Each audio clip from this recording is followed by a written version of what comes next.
Halo teman-teman, perkenalkan namaku Natalia Puji Lestari. Aku merupakan seorang mahasiswi dari kelas pendidikan Fisika A 2019 FMIPA Universitas Negeri Yogyakarta dengan NIM 19302244004. Pada video kali ini aku akan membahas tentang salah satu ilmuwan Islam yang terkenal, yaitu Ibnu Al-Haytham. Selamat menonton! Ibnu Al-Haytham atau yang memiliki nama panjang Abu Ali Al-Hasan bin Al-Haytham yang lahir di Basrah tahun 965 dan meninggal di Qohiro tahun 1039. Di barat, beliau lebih dikenal dengan nama Al-Hazen. Beliau merupakan seorang ilmuwan Islam yang ahli dalam bidang sains, falak, matematika, geometri, pengobatan, dan filsafat. Ia banyak pula melakukan penelitian mengenai cahaya dan telah memberikan banyak inspirasi pada ahli sains barat seperti Roger Bacon dan Kepler dalam menciptakan mikroskop serta teleskop. Ibnu Al-Haytham dilahirkan di Basrah pada tahun 354 Hijriah atau 965 Masehi. Ia memulai pendidikan awalnya di Basrah sebelum diangkat menjadi pegawai pemerintahan di tempat kelahirannya. Setelah beberapa lama bekerja di pemerintahan, Ibnu Al-Haytham pergi ke Ahwaz dan Mesir. Di perjalanannya ke Ahwaz, Ibnu Al-Haytham menghasilkan beberapa karya tulis yang luar biasa.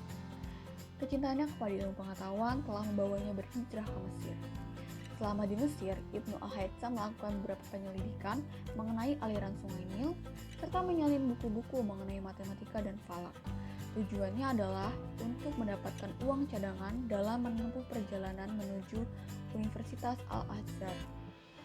Ibnu Al-Haytham telah menjadi seorang yang mahir dalam bidang sains, falak, matematika, geometri, pengobatan, dan falsafah. Tulisannya mengenai cara kerja mata manusia telah menjadi salah satu referensi yang paling penting di bidang kajian sains di barat. Teorinya mengenai pengobatan mata masih digunakan hingga saat ini loh di berbagai universitas di seluruh dunia. Ibnu Haytham merupakan ilmuwan yang gemar melakukan penyelidikan.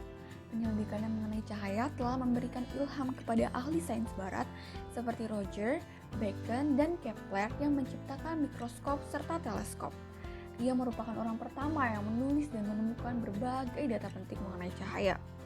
Beberapa buah buku mengenai cahaya yang ditulisnya telah diterjemahkan ke dalam bahasa Inggris, antara lain Light dan On Twilight Phenomena. Kajiannya banyak membahas mengenai senja dan lingkaran cahaya di sekitar bulan, matahari, dan bayang-bayang, serta gerhana. Menurut Ibnu Haytham, cahaya fajar bermula apabila matahari berada di garis 19 derajat ufuk timur. Warna merah pada senja akan hilang apabila matahari berada di garis 19 derajat ufuk barat. Dalam kajiannya, dia juga telah berhasil menghasilkan kedudukan cahaya seperti bias cahaya dan pembalikan cahaya. Ibnu Haytham juga turut melakukan percobaan terhadap kaca yang dibakar, dan dari situ ditemukanlah teori lensa pembesar. Teori itu telah digunakan oleh para ilmuwan di Italia untuk menghasilkan kaca pembesar yang pertama di dunia. Yang lebih menakjubkan ialah Ibnu Haytham telah menemui prinsip isi padu udara sebelum seorang ilmuwan yang bernama Trisela yang mengetahui perkara itu 500 tahun kemudian. Ibnu Haytham juga telah menemukan kewujudan tarikan gravitasi sebelum Isaac Newton mengetahuinya loh. Selain itu, teori Ibnu Haytham mengenai jiwa manusia sebagai satu rentetan perasaan yang bersambung-sambung secara teratur telah memberikan ilham kepada ilmuwan barat untuk menghasilkan wayang gambar. Teori dia telah membawa kepada penemuan film yang kemudian disambung-sambung dan dimainkan kepada para penonton sebagaimana yang dapat kita lihat pada masa kini loh. Ibnu Haytham banyak melakukan penelitian mengenai perjalanan cahaya melalui berbagai media. Ia juga yang menemukan hukum refraksi. Selain itu, ia juga pernah melakukan percobaan pertama pada penyebaran cahaya dan menemukan susunan warna dari cahaya. Karya pertama Ibnu Al-Haytham adalah kitab Al-Manadir atau kitab optik. Karya ini sudah diterjemahkan ke dalam bahasa Latin pada abad pertengahan.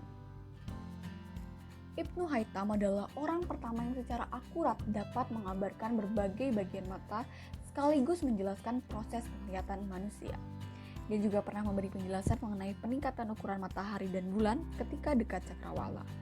Selain itu, dia juga pernah membantah teori penglihatan Ptolemeus dan Euclid yang menyatakan bahwa objek terlihat karena terkena sinar cahaya yang dipancarkan dari mata.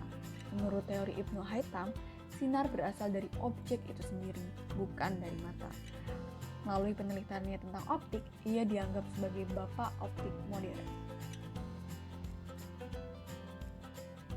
Tidak bisa dipungkiri, kitab Al-Manadir yang sudah diterjemahkan ke bahasa Latin banyak memberi kontribusi bagi pengetahuan di Barat. Dalam bukunya yang lain, yaitu Mizan al-Hikmah, Ibnu Haytham membahas tentang kepadatan atmosfer dan mengembangkan hubungan antara atmosfer dan ketinggian. Dia juga mempelajari refraksi atmosfer dan menemukan bahwa senja hanya berhenti atau dimulai ketika matahari berada di sudut 19 derajat di bawah cakrawala. Kontribusi Ibnu Haytham di bidang matematika dan fisika juga sangat besar loh. Dalam dunia matematika, ia pernah mengembangkan geometri analitik dengan membangun hubungan antara aljabar dan geometri.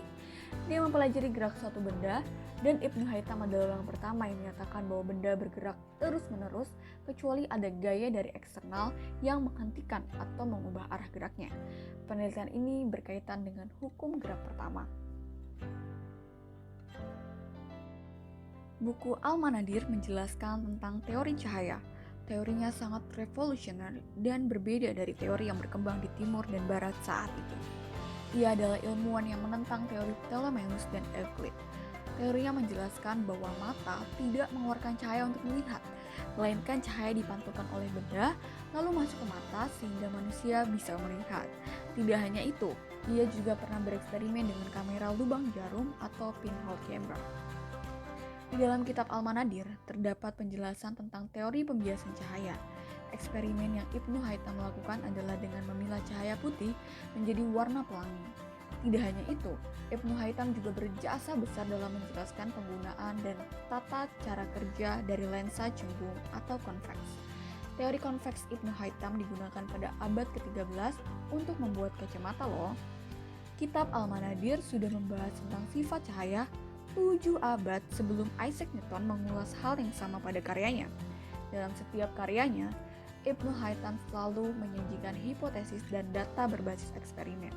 Banyak ahli menjulukinya sebagai ilmuwan modern pertama. Ibnu Haytham banyak mempelopori penggunaan eksperimen dengan parameter terkontrol untuk verifikasinya pada teori. Ibnu Haytham dianggap sebagai salah satu ilmuwan yang berkontribusi di perkembangan dunia modern. Semua karyanya tentang optik dan cahaya memberi kontribusi besar di berbagai peradaban. Semua karyanya sangat berpengaruh bagi kehidupan sehari-hari kita. Semoga cerita kali ini bisa menginspirasi dan bermanfaat bagi teman-teman.